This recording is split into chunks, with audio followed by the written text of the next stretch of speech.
and Jatt, as per usual. They talk through the first set of There we hands. go. Renekton is the first pick here for FunPlus Phoenix, and the Gragas is the next lock-in. Thanks for the handoff, guys. Yep. Well, we were just actually discussing this. I was looking at the bans from J-Team, and while we're very used to seeing Pantheon, Kiana, and Kale, there's actually not that high of priority on a Kiana from FPX comparatively to other teams in the tournament. So I actually find it really curious that J-Team decided now, of all times, to make sure that the Kiana was taken away. And surely we see the Ryze. Yeah, you got The fact that Kiana was banned instead of Ryze is a little shocking to me.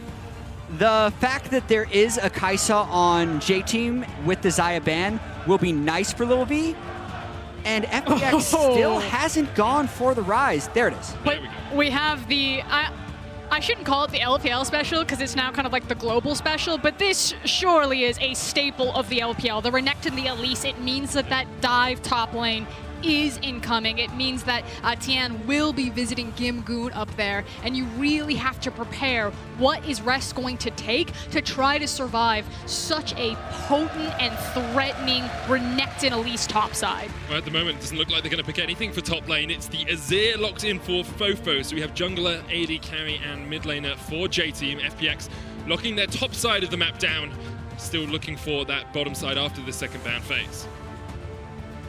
Yeah, FoFo going a little bit late game. So the early pressure will be on FunPlus Phoenix to try and make this one work. And I also like the fact that they're continuing with their marksman bans down towards Lwx. And I also like the fact that it feels that J-Team know that they're against an LPL team. Chances are there's going to be a lot of team fighting. So build a composition on a comfort, but also the ability to look for those late game team fights. This is the pressure scenario where lose here, go home. You don't typically chance that on early game compositions. You usually want to bring your late game insurance policy because this is when teams start to feel that caution take over. Especially since early game leads haven't been indicative of winning games this tournament. We've seen a lot of people have a lead at 50 and have a lead at 20 and then have the game swing round at them as the match progresses. So with the Gangplank and the Narband away here by FPX, they're trying to get rid of some of those safer top laners for Rest, as we know that Elise Renekton combo is going to go up towards top. Yeah, even though Gimgoon has played a lot of weak side top lane, you're expecting them to want to play through them here. And the Ornn is a pick we saw used by G2 against Griffin to try and neutralize some of that early Renekton power. So again, J-Team looking to play for the late game. Yeah, and the thing about the Ornn is it's just very difficult to dive. Elise and Renekton get a slow push, a big wave crash comes in, and you have to play it picture perfect to get around that tankiness and CC. Okay, so I know a lot of people at home will be saying Tahm Kench. I don't like Tahm Kench, but I listened to an interview from Frosk about LPL teams and their Tahm Kench Varus bot lanes. And I want you to break down why this could be an aggressive lane for FunPlus Phoenix. Well, because you use the Tahm Kench to dive towers. One of the things is the tools that they have to reset tower aggro through the Devour as well as the Elise E, her ability to repel up there. And that's typically what you see from this composition. This is about Doinb having access to that ultimate. It's about running down to that bot lane for the Tahm Kench and the Varus who control the wave and then slow crash it as Elise comes flying out of the woodwork and you got 16 people under your tower. You promised it to us now, Frosk, so if it doesn't happen, we know who to blame. Pyke is the final pick here for J-Team. Yeah, and there's a reason this is only the second Tahm Kench we've seen in Worlds. He is at potentially his weakest point as a pro support, maybe ever. The fact that he can't move that quickly once he devours an ally, can't flash during it, has much less damage, he isn't that as good of a duelist. There's a lot of things that have been taken away from him, so he's really just going to have that tower diving ability and that global map stuff. Outside of that, he's fairly limited. And on I was going to say, and then on the other side, we did have that Pyke lock-in, so the ability for Pyke to just peace out. She says, okay, the lane's getting dove, that doesn't matter, I can cause chaos elsewhere on the map. Team up with this Gragas and try to find some sort of pick, but I look at J-Team's composition, and I still feel like even though they have the tools that they could... One more time onto Summoner's Rift. The loser goes home. The winner plays a tiebreaker versus Splice to see who gets out of this group first. And it's pretty incredible to think that this group has come down to this. FPX was coming in as a top 3 team in the world by most everyone's ranking. the #1 team in the LPL. 29-4 was their game score during the regular season. The question wasn't would FPX advance, it was would they lose a game? And now we have a little bit more time to talk about the stakes here as we have a quick pause at the start of the match. Just to quickly go back to LPL and FPX's dominance. For the European fans, I'm going to assume it's a bit of a European-skewed audience. They play twice as many games, Yep. and they still won more than G2. They were that much more dominant. They were like 0.7% off the winningest record of all time in the LPL. The record is still held by OMG of 2014, but FPX were the dominant frontrunners. They conquered everything. They kicked through LPL.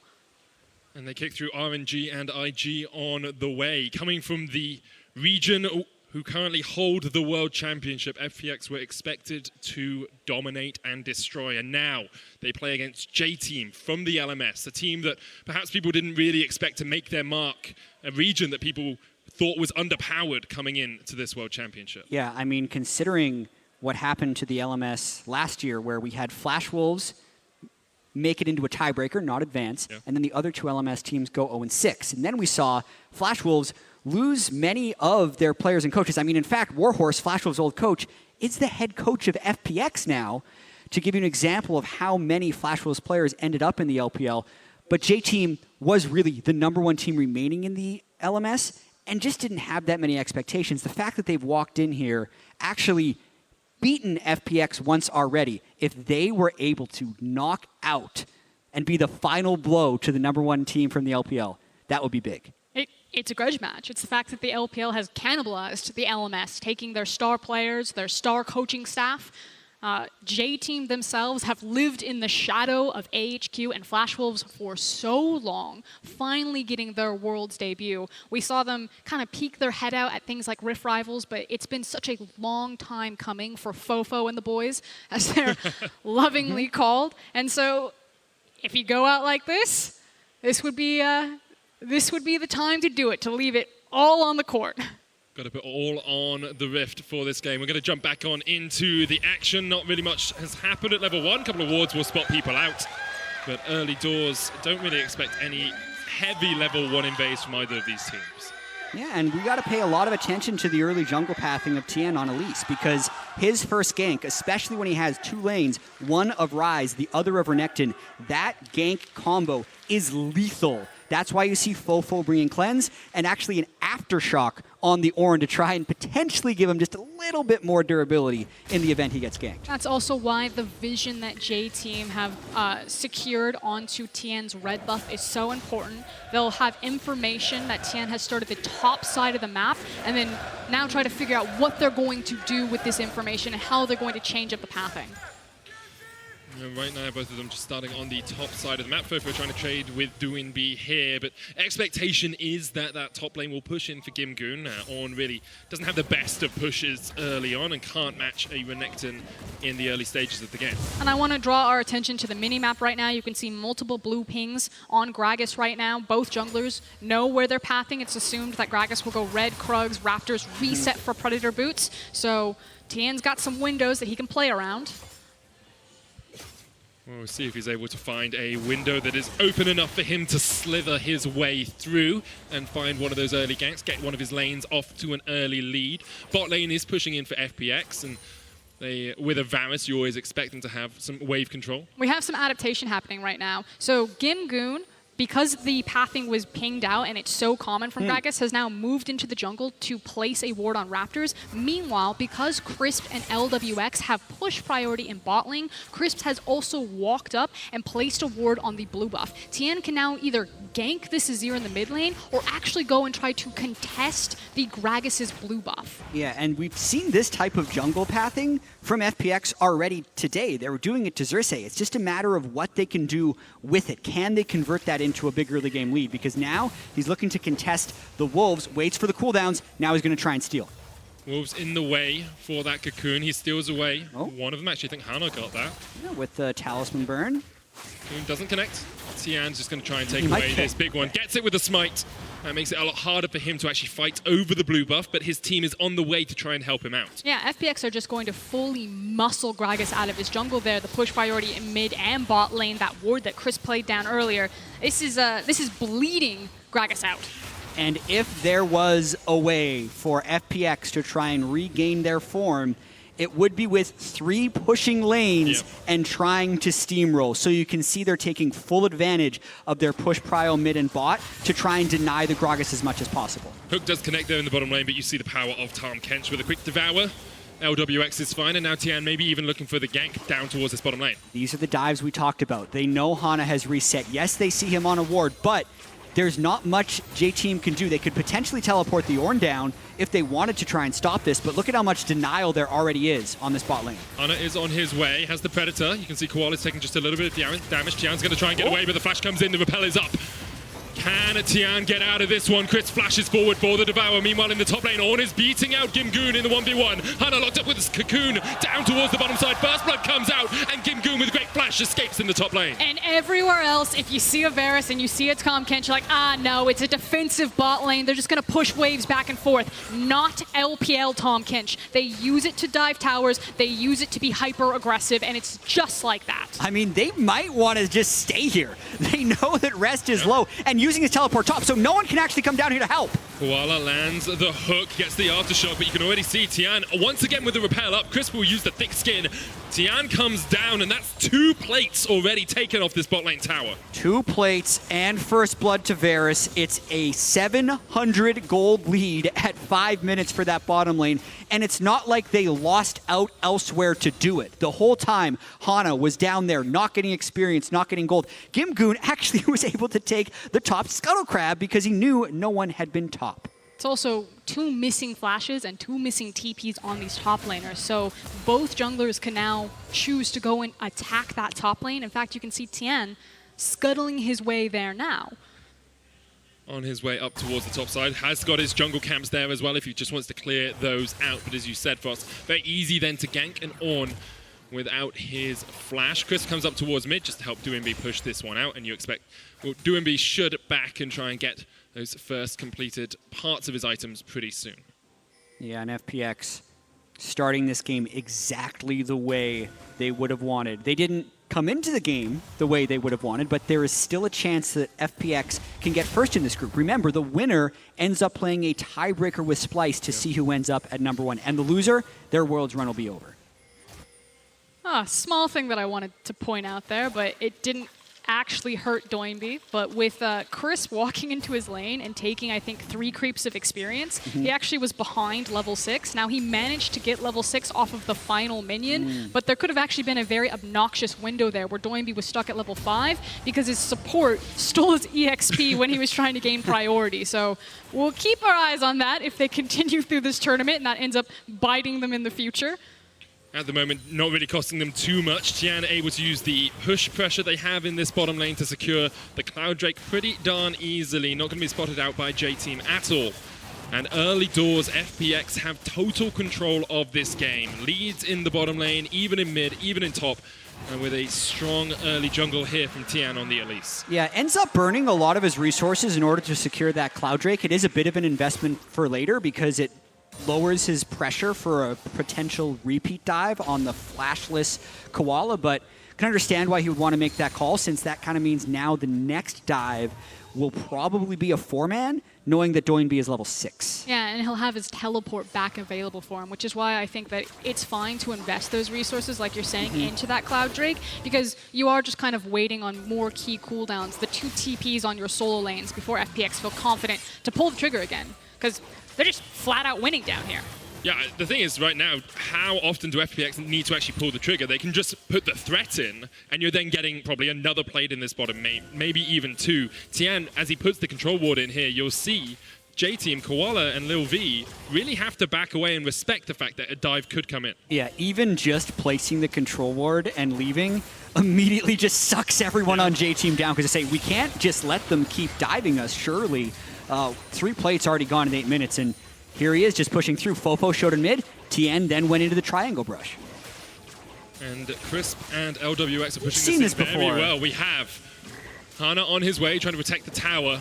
They're not really going to be able to get too much more out of it. Hook, looking for it, but already Lilv's dead. I did not expect him to die that quickly. Chris takes the kill. Koala follows. Doinb joins from the mid lane with the Realm Warp, but really J-Team can do nothing about this. The pushback with the Emperor's Divide will keep FoFo alive just for the moment, but the Tahm Kench is on the chase and Doinb is looking for it as well. Flash away from FoFo. FPX are opening up this map beautifully. And this was the expectations for FPX. Just frankly making it look very easy. They casually walk up to the tower, they nail all their cooldowns, they just delete people from the map, and they continue to just hard win these lanes. Look at the CS differences opening up virtually everywhere.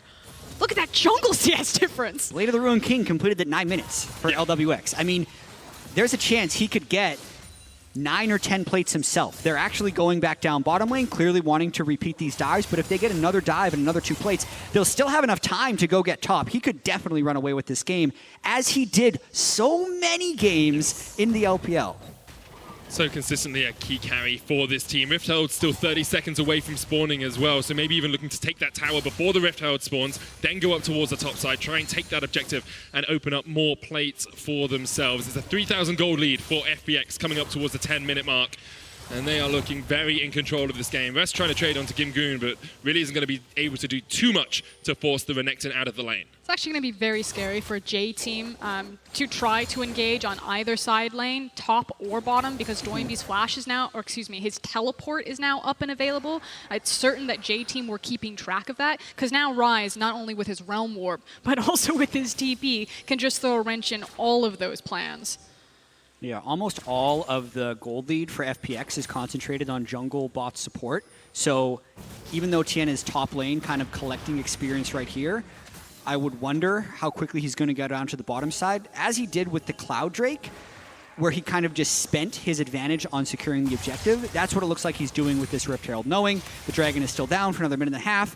They have pressure in the bot lane so heavily that is kind of making sure Hana has to be down there. Look, Gragas just is afraid of where Tian could be, so he's using this pressure to just basically take a free Rift Herald. Doinb doing the same there, using his teleport to get to mid to make sure they could push the lane out, so they couldn't have a quick rotation. Hana coming in here, good explosive cast, Lwx able to dodge away from it, but he gets the Streamer shuffle, and Koala's already killed Lwx. Doinb's going to open up from the side, Chris flashes away, but J-Team find a fight. Yeah, find the mistake of Lwx in his positioning, just because Tian, like you said, cross-map, taking the Rift Herald, so they still trade across map in terms of objective, but that was a misposition by Lwx. Yeah, I think that's a very big mistake. They shouldn't be attempting to get river control when their jungler is taking the Rift Herald. So they're going to get plates out of the mid lane, but a lot of Lwx's advantage was handed back there. I mean, but they might even just take the whole tower here. They have such a lead already. Yeah, like they could have done this regardless of whether or not they went for the river. I totally agree with you there, Jatt. An unforced error by FunPlus Phoenix, but they're so far ahead that perhaps it won't matter in the state of the game. 4,000 gold up 11 minutes into this match. They are in dominant fashion. And having the mid lane tower kicked in like this makes it that much easier for Doinb to threaten bot side dives. There's some wildness happening right now. Yeah, I think the thing with LPL teams especially is sometimes they thrive in the wildness. Like having a few of these skirmishes, having a few mispositioned fights can be just their style generally. It's what China has always been known for. Dodge away there by Lwx towards the bottom lane, and this is going to be the second Cloud Drake as well for FunPlus Phoenix. So they might get, well, they'll probably get the tower and get the Drake at the same time without really sacrificing too much. Yeah, this will be 10 plates just between mid and bot lane. Top lane still completely full, so probably not going to get more than that, but just really extending their lead. But again, perhaps an unforced error. Tian's just overstepped now. The teleport's coming in, but perhaps that's a little bit too late because all 5 members of J-Team are here. Chris stepping forward, Gimgoon pops the dominance, the Realm Warp coming in as well, and look at the damage from the Renekton on the back line. Here comes Doinb, Lwx outside, Lilv able to dodge away. Hana is the first to fall. Doinb rattling out the spells as now FoFo's forced down towards the bottom side of the fight. He uses the Emperor's Divide, but all he does is push FPX across the wall, and now Koala's going to try and dodge away. Doinb looking for the damage, can't quite land it. The hook connects onto Chris, but then he dives in, he goes gold, and Doinb takes the kill onto Koala, and FPX come out on top in the fight. Great bait by Koala, and that's one of those jungle invades where you're just asking the other team to fight you. Because you're 2v5 at the start of that. J-Team should try and fight that in most situations, but they are at such a large deficit. Like, you're thinking, what is this Elise thinking? There's a control word in this brush, there's no blue, he dies. But then all 5 of J-Team are there, and because Doinb, Gimgoon, and Lwx have such giant packs of gold, they win. Oh, imagine being Lilv V in this game. And like, who can you lane into? remember, this is an elimination game as well. Yeah. J-Team would be a win away from making the quarterfinals again for the LMS, but they have been absolutely decimated by FPX's 3 winning lanes and ability to push the tempo. And it doesn't get better for J-Team for a very long time with the tools that they have on their comp. This is a extremely dire circumstance and dire situation. We kind of talked about it briefly in Champion Select, that you have this Pyke here, and yeah, he can kind of piece out and try to attack side lanes, use that mobility, use that damage that comes into his kit, but who does he really team up with? He's got an Azir who's frankly kind of hard to move around. He's got the Kaisa who is frankly terrified for her life, or he has an Ornn who's a tank. And he dies so quickly that he's gone for a no magic mantle as his first part of an item here on the Pyke, not even going up towards that Duskblade first off. FPX, 7,000 gold in the lead at the 14.5-minute mark. You've got Blade of the Ruin King and Zeal complete on Lwx. The Spear of Sojourn already there for Gimgoon. And Doinb has got both of those stacking items, Catalyst of Aeons and the Tier complete on the Ryze. And FPX has accelerated this game so much, I watch them walk through River and think, ooh, I wonder if they take Baron. And then I realize we have to wait 5 minutes until it actually spawns. This is a 7,000 gold lead. A mountain will spawn before that happens, so this is the type of game that FPX is going to hope to win before 25 minutes. I'm going to say this very loosely. They'll probably take Baron. Like, spoiler alert, but I have a feeling FPX will get the Baron as soon as it spawns. It's definitely possible, unless they've closed out the game before them. J-Team will be hoping that is not the case. As you said, Jatt, so they're playing for their tournament lives here, but yeah, it's just difficult to see them coming back when when FPX is so far ahead this early in the game with a comp that scales relatively well as well. Yeah, and FPX is going to want to do everything they can to end this game quickly because they have Splyce up next. The winner of this game will face Splyce to see who gets the #1 seed in this group. We know Splyce is already 3-0. We know FPX has looked inconsistent. So getting back to the fundamental things that made FPX win the LPL is what they're trying to do in this game. They're kind of just asking J-Team to come and try and defend this tower in the top lane. Will be the third to fall for FunPlus Phoenix. 3-0 so far. 7-2 on the scoreboard and an 8,000 gold lead at the 16-minute mark. I will say this of J-Team's composition because they have so much wave clear built in with a single pick like Azir. It is decently easy for them to stall out the game as long as FPX don't attack multiple lanes and try to tear this Azir around. Now, that said, it's actually really easy for FPX to attack multiple lanes with those semi-global ultimates in the Realm Warp and the Abyssal Voyage. So J-Team have tools to stall, but FPX also have tools to run them over with.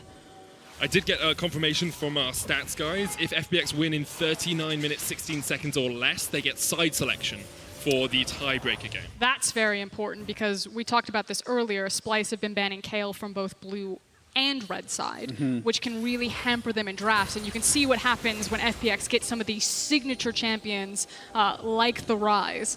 Yeah, I mean, if we're going to get a bit of ahead of ourselves because it looks like FPX is crushing this game if they don't make a big mistake. But the fact that when these two teams have played each other, just having access to a first pick Xayah is so huge. Or even if they trade Xayah, but it gets Doinb Ryze. Because if it's the double Kayle ban for Splyce on red side, Kayle Pantheon, they don't have enough left to actually deny FPX their bread and butter. Will be very interesting if we get there. Definitely will. J-Team trying to try and stop it right now as Hana jumps in onto Tian, but Tian does still have the repel, I believe, and can go towards the blast. Oh, he wasn't close enough. But here comes the TP. Gimgoon's going to flash in. Straight into the middle wall. And Koala is just deleted. And here comes the Ornn. Rest trying to do what he can, but Doinb is on the back line now. Hana is shut down. Oh, sorry, that's Gimgoon going down, but Hana will fall as well. J-Team trying to flash out of the back of the pit, but Tian is there waiting with open arms. Rest trying to run away, dodges away from the cocoon. The Tahm, Kench, Abyssal Voyage is going to chase them in, and that's another kill to Tian. FPX are cleaning this one up. All 5 of J-Team fall in exchange for just 1 of FunPlus Phoenix. And that's how it's done?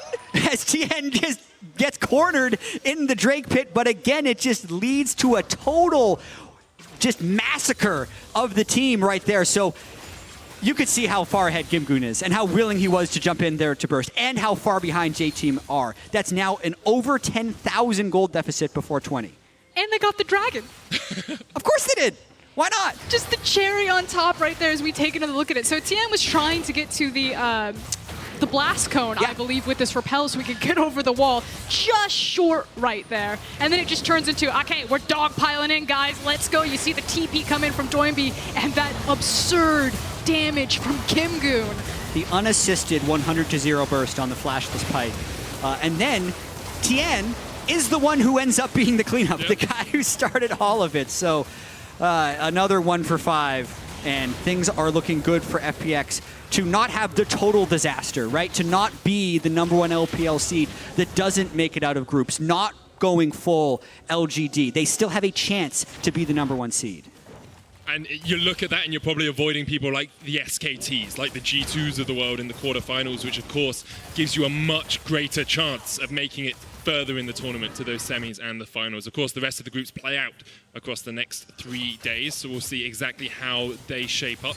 Today, Group B, I think, has surprised a lot of people. And maybe we'll see more surprises this weekend. If today's any indication, you can't just see what happened in week 1 and say, yeah, that'll happen again. I can for G2, Jatt. That's the important. Oh, yeah, for them, of course. Obviously, it's exactly the same will happen again.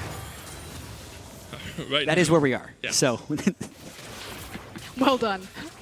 11,000 gold lead for FPX at the 20-minute mark. That Baron is coming up. Maybe they'll want to take it before they end out this game. They are splitting in mid and bottom lane right now. I mean, they could decide that the only way J-Team get back into this game is through a Baron steal, and frankly, FPX don't really need it to win the game. They have so much dive threat, or they just rock up to it and they say, you have to face check it. I guess their only real problem is they don't have a true tank. The Tahm Kench can tank it for a little bit, but the Baron does still do quite a bit of damage. And so if FPX started up without proper vision control, they could lose out. But they're actually so far ahead of the clock in terms of their itemization with the Mountain that while I understand what you're saying, that a team in a different situation might take a lot more damage, I think they just burn through it. Makes sense. Here comes the Realm War behind them. Hana trying to get onto that front line, but already he is down. Doinb going in for Koala, gets stunned up with the Phantom Undertow, but now FPX will turn their attentions towards that back. Yeah, that'll probably do it. They got rid of the J-Team Control Word, they got rid of the J-Team Smite. It is technically possible to steal it with something, but as long as Tian has his executes down, he can take it. Not to mention, they don't need everyone. We know Gimgoon and Doinb can just fight the rest of them. Yeah, right now, that's exactly what they're doing. The Baron goes down, Gimgoon's gonna kill FoFo. Just 2v5 him. FPX are too strong. J-Team, you tried your hardest, but FPX are not getting knocked out today. They will take the Baron and look towards breaking open this game. They have so much gold. Yeah, 16,000 gold ahead. I'm just taking this in a little bit. This is the fastest game. We've had some stops. We got SKT over We've had 24-minute games, I mean, I think, so far. G2 against HKA, I think, was pretty quick. This feels like it was over on the initial tower dive. Yeah, but it's the fact that they've accelerated so quickly. It is so hard now to really assess the strength of FPX. Going into their next game against Splyce. Splyce undefeated on the day. FPX lost to Splyce, but their performance in this game, I think a lot of it does have to do with the fact that they were able to get winning champions in all 3 lanes, and then also a great turret diving jungler. That is something that Splyce cannot let happen in their tiebreaker game for first, but FPX really just, this is like the new textbook. The textbook League of Legends is to do it much slower. This is the FPX textbook. The Spark Notes. Yeah, the FPX textbook is, okay, so 3 will take Baron, the other 2 fight the rest of them. You never write that in a how to close out games in League of Legends textbook, but it's what FPX is doing. It's brutal to watch. It feels like the beast, to quote Azale, really has awoken with this FPX. It's now kind of the level of consistency. I do want to point out, kind of in those last replays, Lwx still hasn't had the best positioning despite being 6-1 and 7. It really has been on-point devours from Crisp to keep him safe. Doinb's going to clear out this top lane. The rest of his team are in mid, and FunPlus Phoenix are truly arisen from perhaps the ashes of their first few games performances here. challenging Splyce for that #1 spot. Doinb's pushing in top still as the minions are on the tower. The Predator's not going to be able to find an engage, and J-Team starting to lose their base. Here comes the call of the Forge God from Rest. Last chance saloon, you have to feel. Only hits one. They've landed onto Chris. But look at how tanky he is. Serena Shuffle comes out. Already FoFo's down. And the dive onto the backline from Gimgoon is massive. Lwx is dominating. There's 3. There's 4. Give him one more. Gimgoon's on the chase. Hana's trying to run away from this. But he is running away from his base. He is running away from the game. And FPX are looking to close it out. Yeah, and that is all she wrote right there. FPX have steamrolled this game from minute 1 with those tower dives. They have kicked through the door, and they are taking the Nexus. In dominant fashion, FPX prove they are here to party. The LPL's #1 seed will be playing in the quarterfinals. A 21,000 gold lead by the time they kill the Nexus, less than 24 minutes into the game. It isn't the 6-0 a lot of people were expecting, but they still have a chance to get that #1 seed. Splyce is up next in the tiebreaker. And Splyce will have watched that game probably hopeful at the start, and then seen how much domination FPX had, and maybe now a little bit scared about facing a team just that strong in a tiebreaker. I mean, we have one of those situations right now where you have momentum for both squads. You have FPX, who just absolutely dismantled J-Team walking into this tiebreaker, and then you have Splyce with the confidence of their streak in week 2 as well as going through FPX. So we should see both teams on their highs. Yeah, you can see FPX doing the quick bow at the front. Their focus is on the next game, and for J-Team, the disappointment ends up setting in. They had the chance to knock out the LPL 1 seed. They were 1 win away from advancing to the quarterfinals and also having the same chance to fight Splyce for that #1 seed. So as we have the victory on one side, there is